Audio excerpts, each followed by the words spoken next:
Assalamualaikum warahmatullahi wabarakatuh. Bismillah, walhamdulillah, wassalatu wassalamu ala rasulillah, sayyidina wa habibina wa syafi'ina Muhammad ibn Abdullah, la hawla wa la quwata illa billah, amma ba'dah. Segala puji senantiasa kita aturkan kepada Allah Subhanahu wa taala atas segala kenikmatan yang telah diberikan kepada kita semua. Nikmat sehat, nikmat sempat, dan nikmat yang tidak bisa dikalahkan dari nikmat-nikmat yang lainnya adalah kita tetap masih berpegang nikmat iman dan Islam. Mudah-mudahan dengan kita senantiasa bersyukur atas kenikmatan-kenikmatan tersebut, Allah SWT akan senantiasa melipat gandakan kenikmatan yang akan diberikan kepada kita semua. Amin ya rabbal alamin. Salawat dan salam Allah senantiasa tercurahkan kepada junjungan kita, uswah kita, qudwah kita, yaitu baginda Nabi Muhammad SAW yang telah merevolusi dunia dari zaman kejahiliahan yang saat itu ilmu pengetahuan bahkan seakan-akan tidak berguna, zaman yang terang-terang dengan penuh keislaman, memberikan martabat, memberikan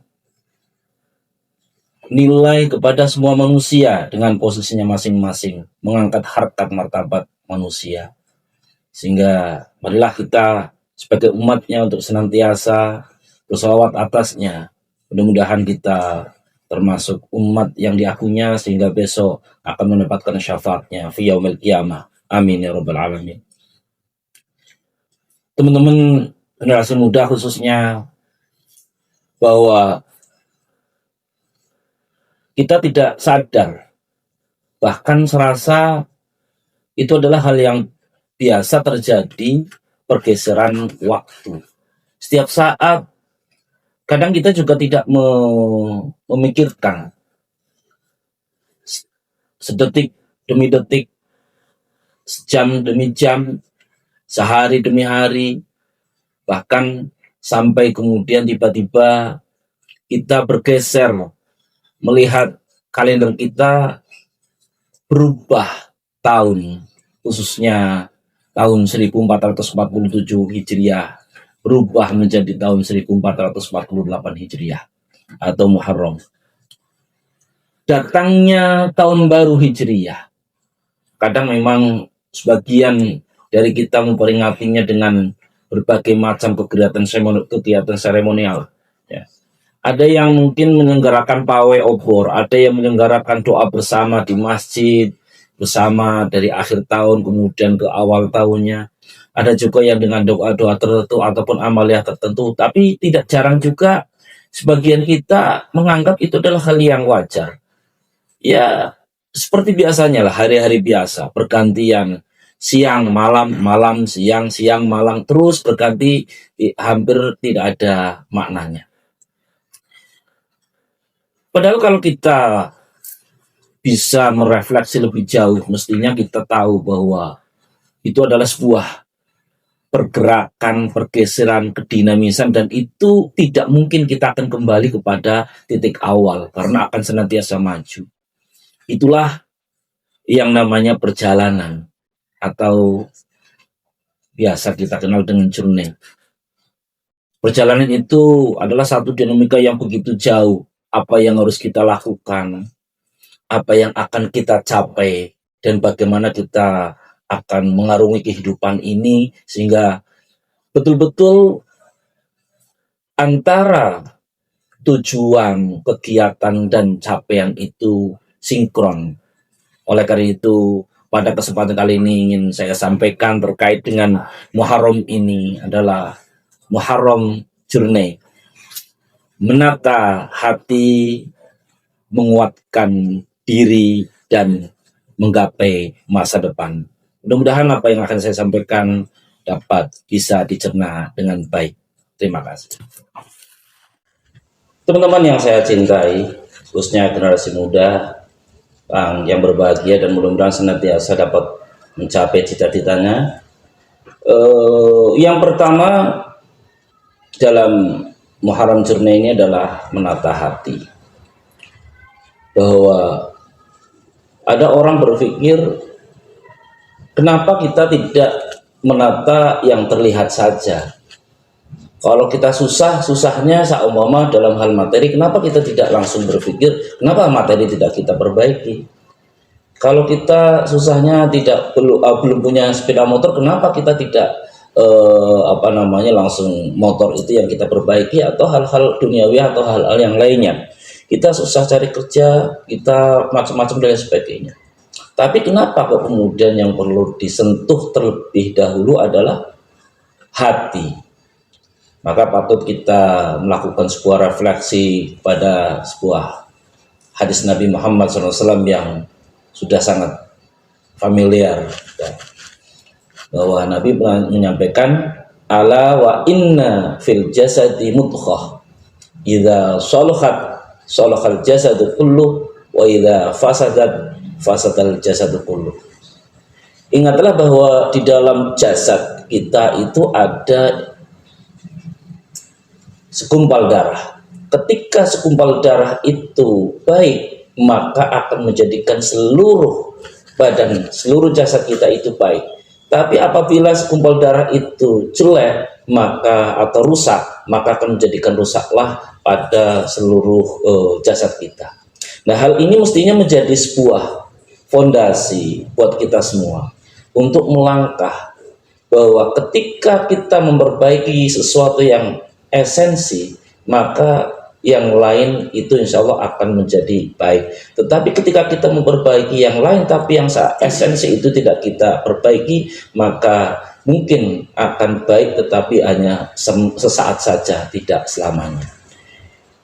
Oleh karena itu kita patut coba melakukan sebuah introspeksi jujur pada diri kita sendiri di zaman saat ini, di era modern abad 21 ini. Mungkin kita bisa melihat sebagian teman-teman kita, generasi muda khususnya, ya, yang wajahnya periang, kemudian penampilannya modis, ya, senyum di kamera, membawa tas yang cukup brandednya, ya, mahal dan lain sebagainya. Dia merasa bahagia, bahkan kemudian memperlihatkan keindahan-keindahan yang ia dapatkan. Tapi ketika kemudian kamera tersebut mati, malam datang, dia kemudian menjelang tidur, kegelisahan akan melingkupi, ya, diri mereka. Saya kalah dengan yang lain. Apakah besok ada orang yang suka kepada saya? Apakah besok followers saya akan tambah? Apakah besok subscribernya saya akan tambah? Atau jangan-jangan berkurang? Atau jangan-jangan saya akan dicela dan lain sebagainya? Sehingga dia tidak mencoba menata hatinya. Bahkan hal ini memang karena dengan dunia digital saat ini, kita seakan-akan dengan media Instagram, TikTok dan lain sebagainya, kita diperlihatkan kemewahan-kemewahan yang dipertontonkan oleh orang lain dan tidak diberikan kesempatan untuk melihat kekurangan-kekurangan orang lain tersebut. Yang ada setiap hari adalah orang yang berdandan rapi, bagus, mobilnya mewah, kehidupannya enak, travelingnya bagus dan sebagainya. Nah, ketika itu kemudian ditonton terus-menerus akan dihadapkan kepada diri kita, yang ada adalah kita mengkomparasikan, kok kita kalah ya, kok kita masih miskin, kok kita tidak bisa traveling yang enak, kok kita seperti itu. Nah, dari sini kemudian sangat fatal, ya, setan itu khotwat, mengajak menjerumuskan manusia itu pelan-pelan langkahnya. Kita tidak terasa, dari situ kita akan terjerumus kufur nikmat Allah. Kita tidak bersyukur, ya. Bahkan yang paling fatal, kita kemudian menghakimi Allah adalah zat yang tidak adil terhadap makhluknya, ya. Nah, itulah hal-hal yang kemudian perlu kita tata kembali dalam diri kita agar hati kita itu bisa senantiasa menjadi hati yang bersyukur kepada Allah SWT. Dengan cara apa kita senantiasa kembali kepada Allah SWT? Kalau toh memang ibadah kita emang belum maksimal, kita lakukan ibadah dengan maksimal. Kalau kita kurang dekat dengan Allah, bagaimana cara dekatnya? Ya tadi, ibadah maksimal, kita senantiasa reading the Holy Quran, membaca Al-Quran setiap saat dengan istiqomah. Tidak usah banyak-banyak lah, baik kita bisa setengah halaman, bisa 2 halaman, tetapi itu kita lakukan dengan istiqomah, yang dengan istiqomah itu kemudian akan menjadikan orang itu mendapatkan kemuliaan yang jauh lebih besar, ya. Nah, begitu pula kita mencoba untuk menata hati kita agar hati kita itu tidak melihat orang lain, kebiasaan orang lain, tetapi kita sibukkan dengan melakukan refleksi, evaluasi diri kita agar diri kita itu mampu melihat kekurangan-kekurangannya. Dari kekurangan-kekurangan itulah maka baru kita akan mencoba untuk melakukan hal positif untuk menghilangkan kekurangan dan mengganti kekurangan dengan kelebihan-kelebihan dan membuat satu refleksi baru dan niat yang baru untuk masa yang akan datang. Itulah hal pertama yang harus kita lakukan dalam rangka Muharram Journey, yaitu menata hati kita. Teman-teman yang saya cintai, setelah kita menata hati kita, ya, agar kita tidak menjadi orang yang merasa minder, merasa penuh dengan harapan-harapan palsu, bahkan terkadang kita dibayang-bayangi kegagalan, ya, sehingga kita masuk dalam kategori insecure, ya. Maka pada kesempatan kali ini juga kita di langkah kedua dalam Muharram Journey, yaitu bagaimana menguatkan diri kita. Hati kita sudah ditata rapi, niat kita sudah dibentuk baru lagi. Kita mencoba untuk besok akan kita lakukan sesuatu yang lebih baik. Namun kalau itu tidak disertai dengan penguatan diri untuk melakukan hal tersebut, maka seakan-akan kita berada pada kategori seorang pemimpi, hanya punya cita-cita tetapi tidak disertai dengan fasilitas untuk mendukung cita-cita tersebut, sehingga sangat rapuh. Banyak orang yang punya cita-cita atau terkadang hanya sekedar yang penting kita punya niat, tapi niat kemudian tidak dilakukan, tidak diwujudkan, apalagi kemudian tidak didukung dengan sarana prasarana, maka itu akan menjadikan hal yang sangat rapuh, bahkan kemudian tidak akan terwujud niat tersebut. Oleh karena itu kita perlu melakukan satu muhasabah, ya, bahwa kehidupan ini adalah satu hal yang tidak senantiasa berjalan mulus, ya. Ibarat orang melakukan sebuah perjalanan, kalau perjalanan di dunia ini di Indonesia dengan menggunakan kendaraan, ya paling hampir yang tidak ada halangannya adalah jalan tol. Kita masuk ke sana, jalannya lurus, lebar, ya, kemudian satu arah, kita bisa artinya meskipun ada aturan maksimal 100 km per jam, tetapi banyak yang kemudian tancap gas sampai 180, bahkan ada yang sampai 200 km per jam. Artinya orang bisa melakukan perjalanan dengan mudah, tidak ada hambatan dan yang lain sebagainya. Itu adalah jalan tol, tapi tidak semua orang bisa melewati jalan tol tersebut, karena harus ada fasilitas dan sebagainya, dan kemudian ada tujuan juga. Namun secara umum lebih banyak jalan-jalan yang kemudian di situ lebih banyak gangguannya, hambatannya. Ada jalan yang kemudian kita capai tetapi jalan tersebut penuh lubang, rusak.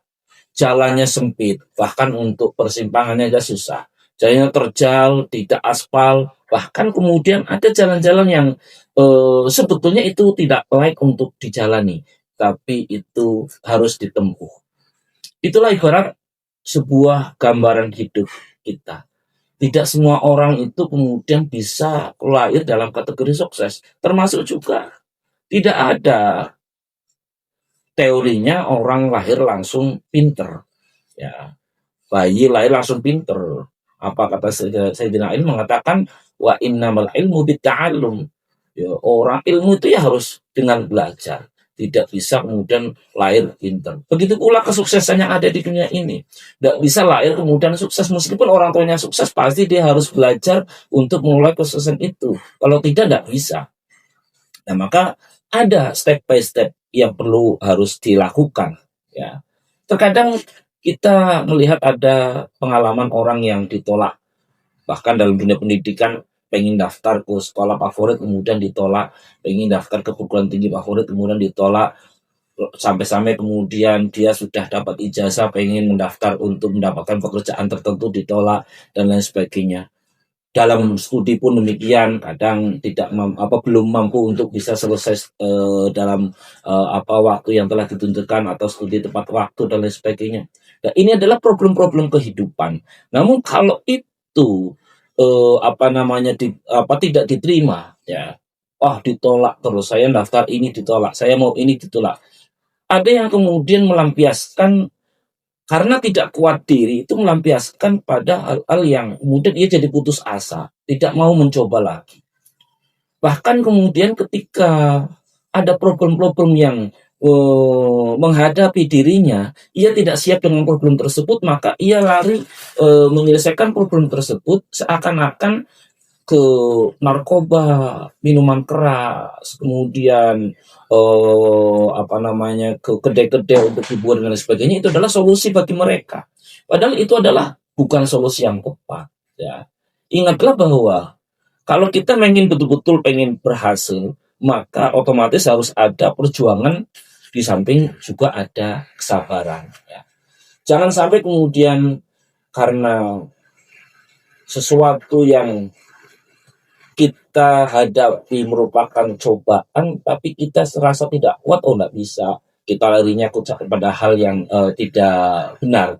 Maka dalam hal ini, setelah kita menata hati, maka harus kuatkan diri kita, agar diri kita betul-betul lari mensiasati masalah yang mungkin dalam tanda petik itu adalah gagal, itu dengan sesuatu yang positif. Ketika kita gagal dalam studi bukan berarti kita tidak mampu menyelesaikan studi itu. Mungkin belum saatnya. Artinya kalau memang tidak tepat waktu, kita bisa selesaikan pada saat yang lain. Ketika kita mendaftar pada pekerjaan yang satu belum diterima, mungkin itu bukan tempat kita, tapi tempat yang lain. Larilah kepada siapa? Kembali kepada Allah Subhanahu wa Ta'ala. Oleh karena itu, agar Muharram kita ya itu jauh lebih positif. Tata hati kita sudah, kuatkan hari kita, ego kita juga kita tata agar kita senantiasa berani menghadapi kerasnya tantangan hidup ini dalam tanda petik sesuai dengan garis-garis keagamaan yang kita anut, yaitu agama Islam.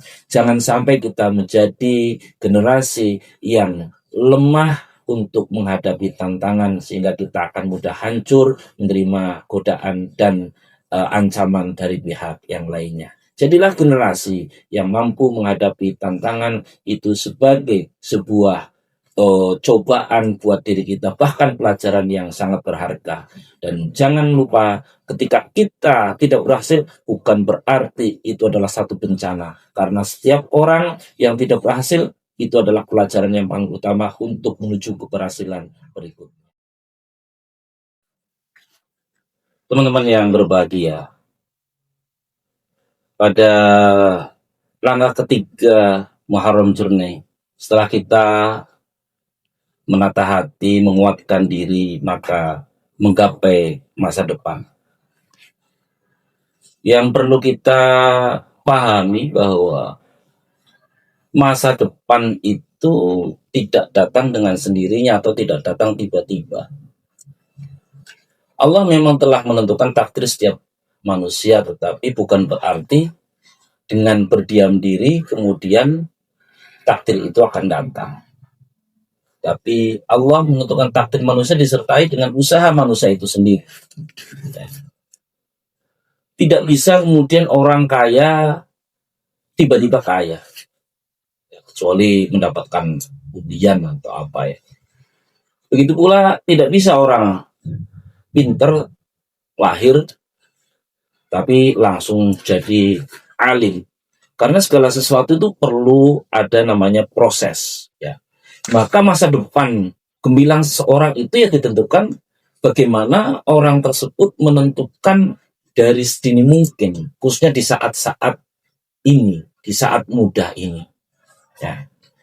Ketika hari-hari mudanya diisi dengan hanya bermain TikTok, melamun, bermain, hal-hal yang kemudian tidak diisi dengan hal-hal yang positif, maka jangan harap kemudian ke depan saya jadi orang yang kaya, yang sukses, kalau tidak dibangun dengan hal yang positif.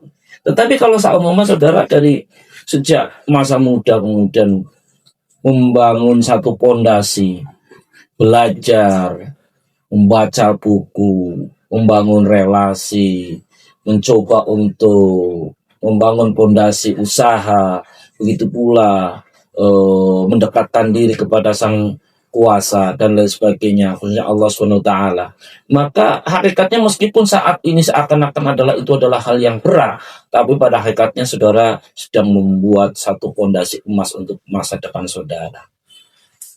Jangan kemudian mengira bahwa kekayaan akan datang dengan sendirinya, tidak. Semua harus melalui proses yang namanya ayat-ayat kauniyah Allah Subhanahu wa taala.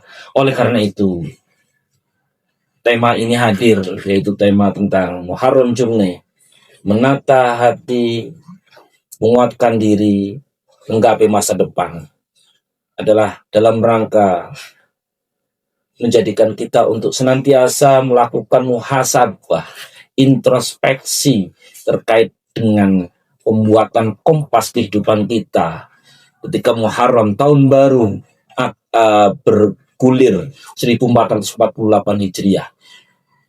Sesuatu yang jelek kita tinggalkan, kita bikin kompas baru, arah kehidupan kita. Kita kuatkan diri kita untuk melakukan hal-hal positif. Jangan menjadi individu yang rapuh, tetapi individu yang kuat. Begitu pula, gapailah masa depan, agar masa depan itu jauh lebih terang benderang dan lebih pasti tidak menjadi orang yang justru akan menjadi beban bagi orang lain. Itulah generasi yang bagus. Kenapa? Karena di tangan teman-teman semualah jiwa muda. Syubbanul yaum rijalul khod. Syubbanul yaum rijalul khod. Masa muda. Pemuda-pemuda saat ini adalah besok adalah akan menjadi pemimpin-pemimpin yang akan datang.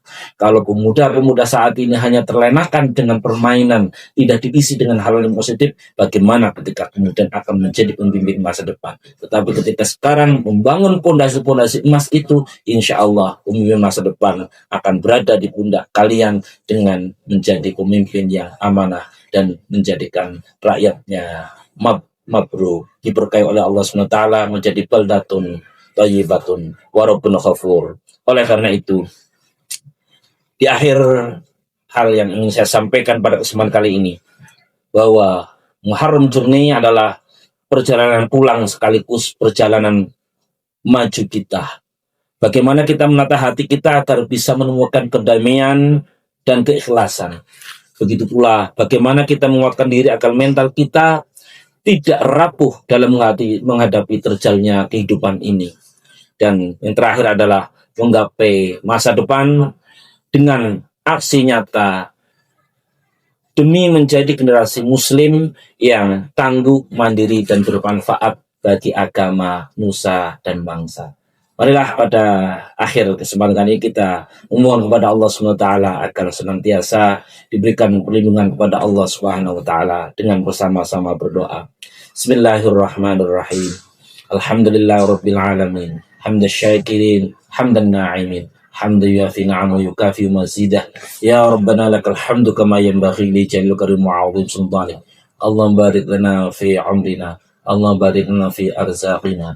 Allahumma barik lana fi awlatina wa dhurriyyatina wa talamidina wa la tadurhum wa wafiqhum li ta'atika wa rizqna birrahum waj'alna wa iyyahum min ibadikas salihin.